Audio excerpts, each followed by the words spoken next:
Selamat petang kepada semua. Jadi hari ini bersama dengan saya Raymond Nangabong yang akan menerangkan tentang assignment untuk kita punya kos falsafah. Jadi hari ini kita akan menerangkan konsep falsafah. Tokoh yang saya pilih adalah Ibnu Sina. Siapa Ibnu Sina ni? Nanti kita dengarkan penerangan dan penjelasan daripada saya tentang konsep falsafah yang dibawa oleh Ibnu Sina dalam perkembangan peradaban Islam di dunia. Okey. Ibnu Sina ni merupakan salah seorang tokoh ilmuwan Islam yang telah banyak menyumbangkan pemikirannya kepada tamadun Islam sehingga ke hari ini. Pemikirannya itu masih dijadikan rujukan terutamanya dalam ilmu perubatan. Ibnu Sina juga merupakan pakar dalam ilmu falsafah. Beliau telah menyatakan beberapa pandangannya tentang jiwa manusia, logik dan sebagainya. Ibnu Sina juga merupakan seorang karyawan yang berjaya. Beliau telah menghasilkan beberapa buah buku hasil karyanya sendiri. Kitab Kanun Al-Adib merupakan kitab perubatan yang merungkai pelbagai jenis penyakit.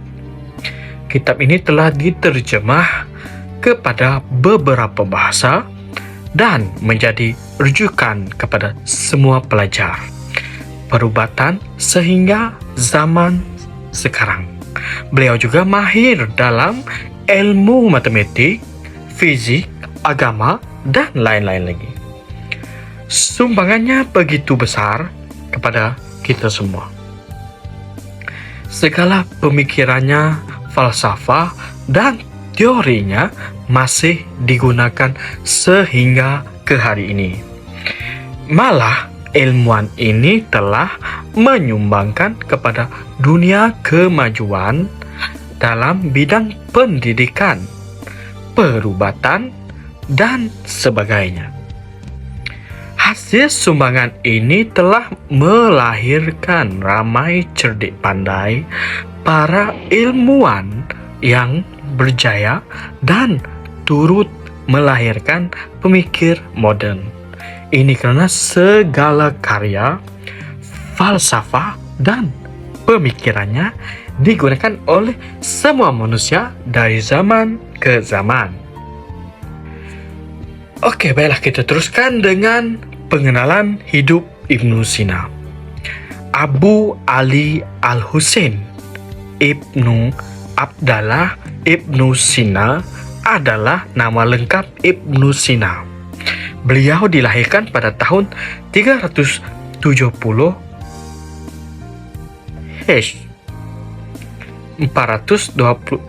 hingga 428 Masihi bersamaan 980 Masihi hingga 1037 Masihi. Bertempat di Isfahan berdekatan dengan Bukhara dalam kurungan Turkistan yang kita panggil sekarang ini. Ayahnya bernama Abdullah, berasal dari Alright.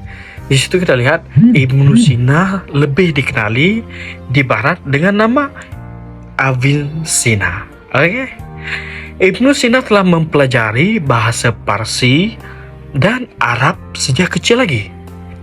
Ketika beliau berumur 10 tahun, beliau telah menghafal Al-Quran dan mula mempelajari ilmu perubatan ketika berumur 16 tahun. Beliau turut mempelajari ilmu mantik dari Abdullah Nadili, iaitu seorang ahli falsafah yang terkenal pada masa itu, iaitu dalam kurungan Harry Supito yang menerangkan mengenai ini. 2 tahun kemudian, beliau telah menjadi terkenal. Kerana apa? Kerana dapat menyembuhkan Nuh bin Mansur. Siapa itu Nuh bin Mansur? Nuh bin Mansur ini merupakan pemerintah kerajaan Samiah setelah doktor-doktor yang lain berpengalaman gagal dalam menjalankan perubatan terhadap sultan ini. Beliau turut dilantik sebagai doktor istana. Melalui kesempatan ini, beliau dapat menggunakan perpustakaan istana yang sangat kaya dengan beraneka jenis buku. Selama beberapa tahun, beliau telah mengembara di Transoxiana ini dan Iran sambil berkhidmat dengan pembesar-pembesar tempatan. Beliau dilantik sebagai Perdana Menteri sebanyak 2 kali dan sebagai ahli pemerintah Samsul al-Daulah di Hamidan. Kematian pemerintah tersebut telah menyebabkan beliau dipenjarakan selama 4 bulan. Sepanjang tempoh beliau di dalam penjara, beliau telah menghasilkan 3 buah buku menghasilkan 3 buah buku. Setelah dibebaskan, beliau kembali ke tempat kelahirannya dan berkhidmat sebagai doktor perubatan kepada Atta al-Daulah. Beliau merupakan tokoh perubatan Islam dan tokoh falsafah yang berpengaruh di kalangan cerdik pandai barat dan mendapat gelaran putra di kalangan tokoh perubatan. Kecintaan Ibnu Sina ini terhadap ilmu telah mendorongnya meneroka semua cabang falsafah dan sains sehingga karya-karya yang meliputi logik, mistik, perubatan, falsafah, politik, kesusastraan, matematik, astronomi, dan musik. Ini merupakan karya-karya Ibnu Sina. Ibnu Sina ini siapa yang tidak kenal dengan beliau? Nama beliau terkenal sampai di barat. Okey, dalam kesempatan ini saya ingin menceritakan tentang latar belakang beliau sebagai tokoh Islam. Menuntut ilmu itu adalah difardukan oleh semua orang Islam. Manusia yang tidak menuntut ilmu, ia akan menjadi jahil, atau bahasa kasarnya ialah bodoh. Mereka tidak dapat membezakan mana satu yang betul dan mana satu yang salah. Nama beliau yang saya ceritakan tadi sebagai Al-Husin bin Abdullah ataupun lebih dikenali di barat sana sebagai Avicenna ini telah lama terkenal dengan keilmuan beliau. Setelah bapaknya meninggal dunia, beliau berpindah ke Khwarizmi, Juryan Raya dan Hamadan dan bertugas sebagai pakar perubatan Dauliyah Raya dan penasihat agung Amir Allah al-Dauliyah di Asfahan. Beliau menguasai pelbagai bidang ilmu seperti perubatan, falsafah, dan sastra. Mempunyai bakat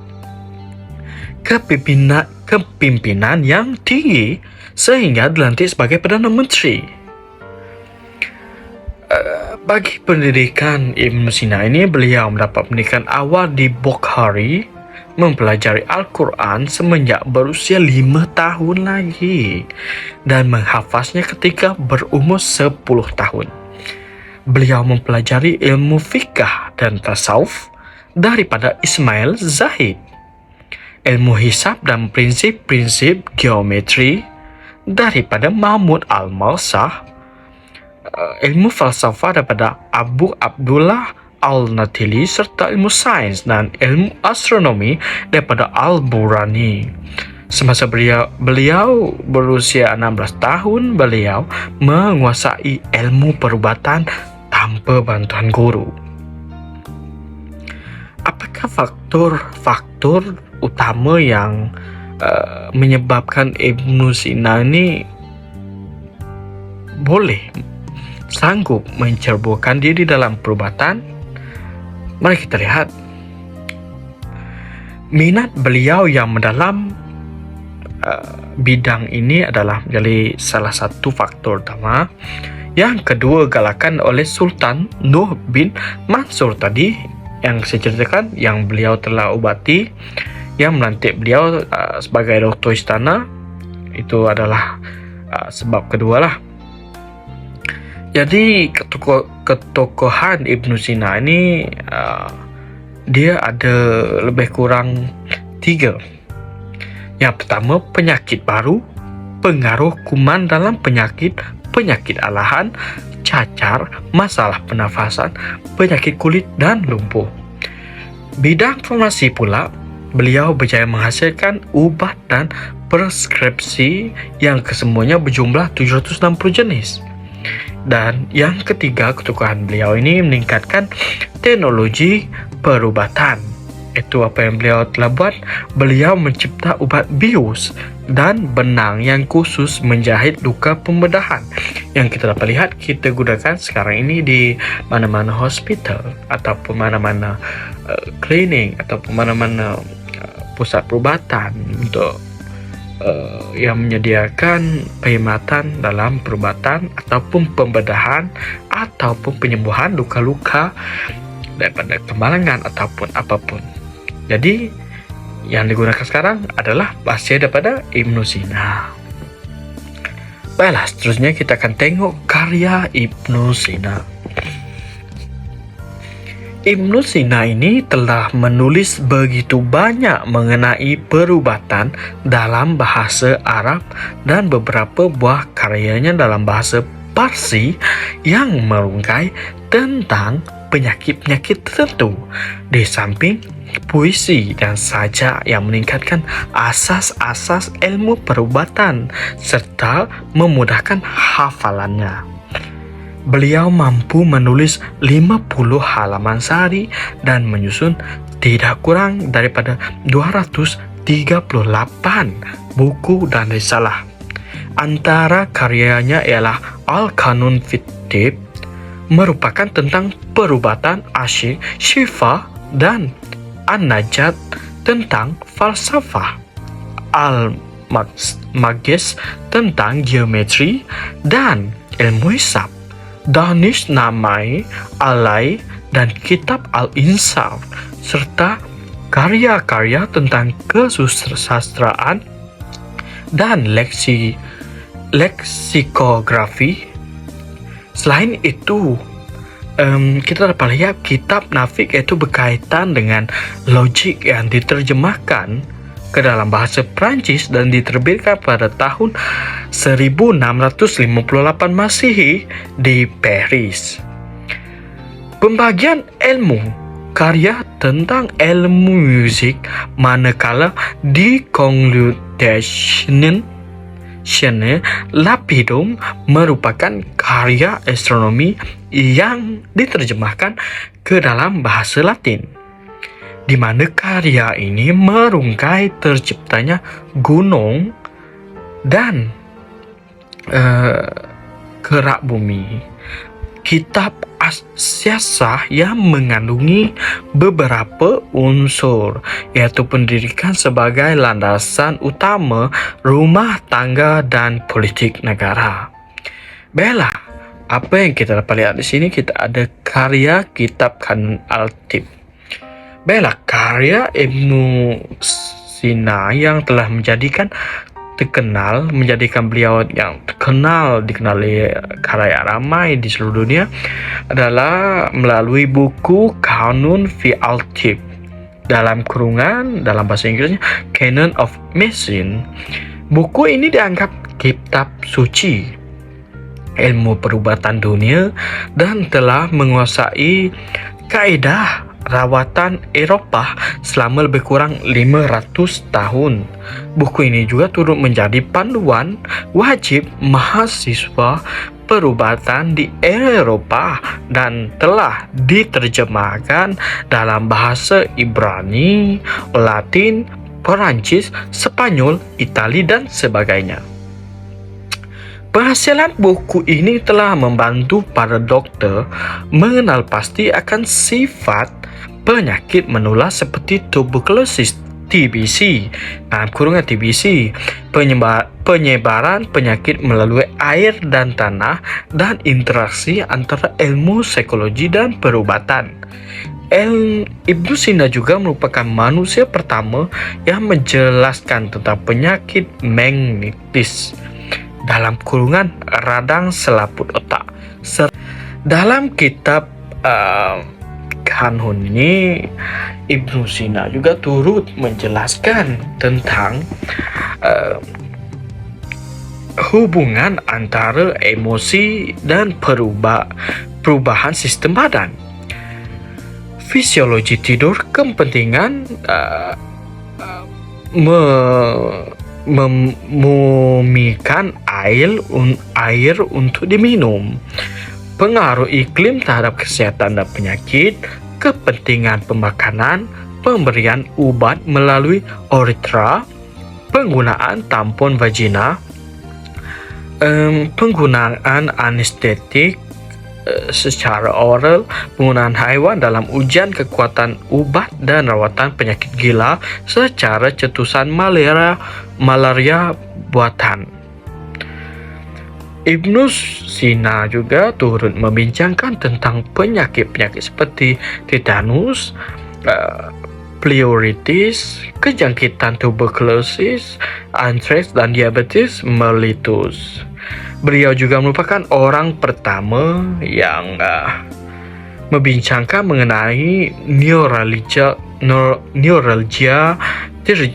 trigeminal dan membezakan paralisis pusat sentral daripada periphery.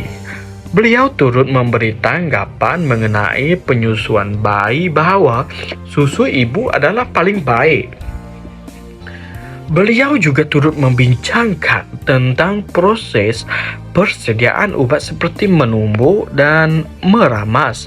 Beliau menenarai pelbagai ubat seperti antidot, paste, preservatif, jam, lozeng, pil, minyak, dan infusi. Senarai ini lengkapi dengan nama sebatian penggunaan, cara penyediaan, dan penyimpanan. Beliau juga menyentuh mengenai penggunaan dos dan menasihatkan supaya penggunaan rawatan secara simptomatik jika etiologi penyakit tidak begitu jelas. Baiklah, kita terus kepada sejarah falsafah oleh Ibnu Sina ini. Perkataan falsafah ini berasal daripada gabungan dua perkataan Greek, yaitu philion yang membawa maksud menyintai dan sophos bermaksud hikmah. Oleh itu, falsafah bermaksud kecintaan terhadap hikmah, dan ahli falsafah bermaksud orang yang menyintai hikmah. Berdasarkan etimologi ini, terdapat dua perkara utama, iaitu kemungkinan menyintai sesuatu walaupun tanpa memilikinya. Yang kedua ialah hikmah yang digunakan dalam konteks aktiviti intelektual dalam apa jua bidang ilmu, pemahaman, pengalaman moral, percambahan sudut pandangan, dan sikap yang membawa kebahagiaan. Baiklah, menurut Pythagoras yang dikenali sebagai lover of wisdom, iaitu pecinta kebijaksanaan atau kebenaran, tetapi falsafah bukan hanya berarti kebenaran, ianya juga bermaksud berfikir secara benar. Selain itu, falsafah menerangkan segala sesuatu, dalam erti kata lain, mencari fakta-fakta kebenaran yang merupakan hakikat daripada sesuatu ini. Menurut definisi falsafah Islam, falsafah telah melahirkan beberapa pengertian atau definisi yang tidak terlepas daripada keyakinan atau cara berfikir orang yang membuatnya. Terdapat pelbagai definisi lain ilmu falsafah yang masing-masing berbeza menurut apa yang diutamakan oleh sang penciptanya. Pengaruh keyakinan hidup seseorang ke ahli falsafah itu, begitu juga keadaan ia beragama serta kepercayaan kepada konsep ketuhanan sebagai yang disebut dalam agama atau tidak, dan selalu disalurkan ke dalam kata-kata yang digunakan untuk meringkaskan pengertian falsafah itu. Dr. E. Vlemans mengemukakan beberapa definisi falsafah melalui kitabnya Verbinding tot die Wisbegeerte, antaranya melalui pendapat Cicero yang berpendapat bahawa falsafah itu adalah pengetahuan tentang sesuatu yang maha agung dan tentang usaha untuk mencapai yang tersebut. Falsafah juga adalah induk dari segala ilmu pengetahuan, sesuatu yang diciptakan oleh Tuhan. Menurut Dr. Hasbullah Bakri, ilmu falsafah ialah ilmu yang menyelidiki segala sesuatu dengan mendalam mengenai ketuhanan alam semesta dan manusia, sehingga dapat menghasilkan pengetahuan tentang bagaimana hakikat dan sejauh mana akal manusia dapat mencapai pengetahuan itu, serta bagaimana sikap manusia setelah mencapai pengetahuan tersebut. Baiklah, seterusnya kita ke falsafah Ibn Sina yang seterusnya, iaitu ilmu logik. Berasal daripada perkataan Yunani iaitu logos, yang bermaksud pemikiran, penyataan dan pengucapan. Selain itu, logik juga dapat didefinisikan sebagai ilmu yang menyelidik kebenaran pemikiran manusia melalui proses analisis dan kuasa pengadilan.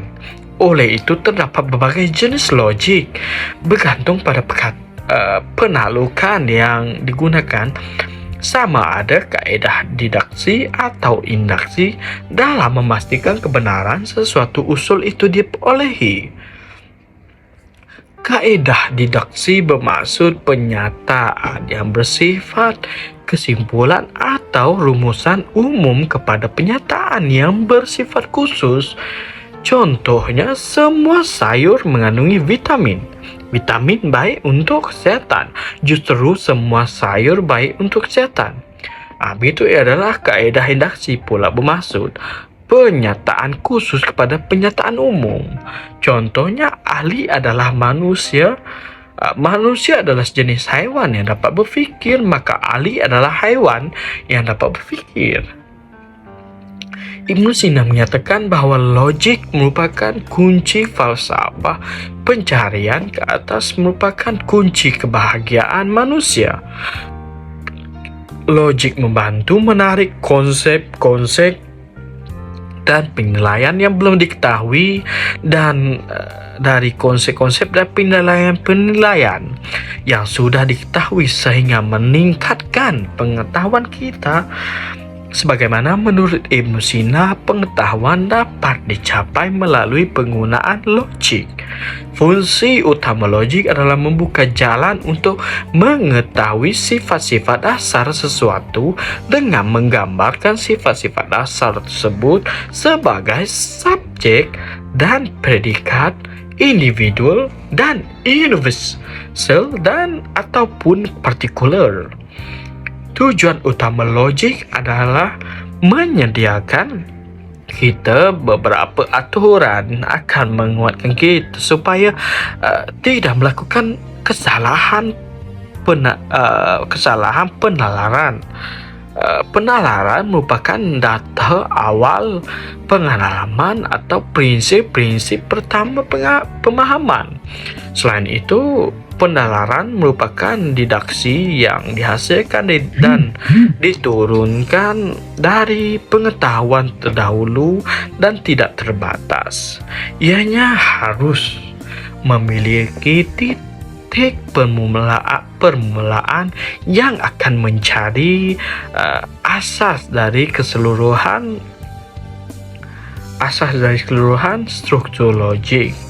Titik permulaan tidak akan didirikan di dalam logik itu sendiri, tetapi di luarnya ini menjelaskan bahwa logik tersebut merupakan sistem formal dan tidak terkait dengan kebenaran dan kesalahan. Ilmu pengetahuan didasarkan atas pengalaman dan penalaran. Ilmu pengetahuan merupakan objek pertanyaan dan premis-premis untuk ilmu pengetahuan yang berbeza mempunyai kedudukan hierarki yang sesuai dengan objek bahasanya, di mana perkara yang lebih abstrak berada di kedudukan tertinggi. Logik ini juga mempunyai persamaan khusus dengan matematik. Tetapi menurut Ibnu Sina, ilmu matematik memiliki kapasiti yang dibentangkan oleh deria dan dikawal oleh imajinasi. Sementara itu, ilmu logika hanya wujud dalam intelektual murni. Oleh itu, ilmu logika lebih formal daripada matematik sehingga kedudukannya lebih tinggi daripadanya. Baiklah, seterusnya kita pada psikologi. Ibnu Sina ini turut dikenal dengan hujah-hujah falsafahnya yang boleh diterima oleh masyarakat. Antaranya adalah falsafahnya yang membincangkan mengenai jiwa manusia. Menurut beliau, manusia sendiri juga yang mempunyai 3 jiwa yang membentuk tingkah lakunya. Setiapnya mempunyai fungsi secara sepadu yang akan mewujudkan tingkah laku manusia. Antara 3 tersebut ialah jiwa sensitif, jiwa rasional, dan agen intelek. Manusia mempunyai jiwa sensitif, iaitu di dalamnya mempunyai deria luaran yang membolehkan seseorang menghidup, merasa, menyentuh, mendengar, dan melihat. Deria ini juga disebut sebagai panca indera manusia yang secara langsung dapat memberi rangsangan terhadap persekitaran. Deria dalaman pula meliputi akal budi, dalam kurungan common sense, daya ingatan berimajinasi, imajinasi kehaiwanan, imajinasi keinsanan, anggapan, memori, dan ingatan semula. Nafsu merupakan tempat di mana diri merasakan keenakan dan kesengsaraan, suka, seronok, duka, atau benci, dan sebagainya. Jiwa rasional merangkumi intelek, praktikal, dan intelek berfikir. Intelek praktikal juga dapat memerhatikan sesuatu fenomena secara empirik dan pengalaman praktik dalam kehidupan manusia. Selain itu, intelek berfikir dapat menerap sesuatu fenomena dalam pemikiran dan minda secara konseptual. Melalui kedua ini, jiwa rasional membolehkan manusia berfikir dan berhujah secara rasional dan mampu membuat analisis juga sintesis terhadap segala fenomena yang dicerap. Manusia juga dapat berfikir secara logik sebagaimana dikemukakan oleh ilmuwan sains barat moden. Bezanya ialah intelek berfikir ini berada di bawah agen intelek yang merupakan agen tertinggi manusia. Menurut Ibnu Sina, ini intelek merupakan agen yang tertinggi dalam perkembangan intelek manusia. Agen ini terdapat dalam diri manusia yang boleh memberikan makna tentang sesuatu yang dapat dirasai oleh jiwa sensitif dan jiwa rasional. Kehadiran makna dalam diri manusia inilah yang membangunkan ilmu dalam diri manusia. Agen intelek juga dinamakan sebagai agen intuitif atau ilham. Ilham bukanlah ilmu yang datang secara tiba-tiba ke dalam diri manusia tanpa proses pencerapan, pemerhatian, pemikiran secara rasional, membuat perbandingan fakta dan maklumat, dan menganalisis sebaliknya dengan bantuan akal yang rasional. Inilah ilham akan tiba dalam diri insan. Baiklah, seterusnya kita akan terus kepada untuk sumbangan yang diberikan oleh Ibnu Sina lah. Kita terus saja kepada penemuan dan sumbangan Ibnu Sina. Ini adalah menekankan kepentingan. Dia ada beberapa lah yang sumbangan yang kita lihat sini. 1, 2, 3, 4, 5, 6, 7, 8, 9, 10, 11, 12. Ada 12 penemuan dan sumbangan Ibnu Sina ini. Yang pertama adalah menekankan kepentingan jasad, jiwa, roh dalam kesihatan. Yang kedua, mengaitkan pengaruh kuman dalam penyakit alahan, cacar, masalah pernafasan, penyakit kulit dan lumpuh. Memperkenalkan konsep kuarantin 40 hari bagi penyakit jenis wabak. Yang keempat, ini pelopor kepada konsep racun atau toksin sebagai punca penyakit. Untuk yang kelima, menghasilkan 760 formula dan preskripsi yang berasaskan bahan-bahan alami untuk rawatan berbagai jenis penyakit. Yang keenam, ini mengkaji dan menemui berbagai jenis tumbuhan dan herba untuk menyembuhkan penyakit. Yang ke-8, mengkaji dan menemui fungsi mata. Yang ketujuh, ini adalah mengkaji dan menemui fungsi mata. Yang ke-8 adalah mencipta benang khas untuk pembedahan. Yang ke-9,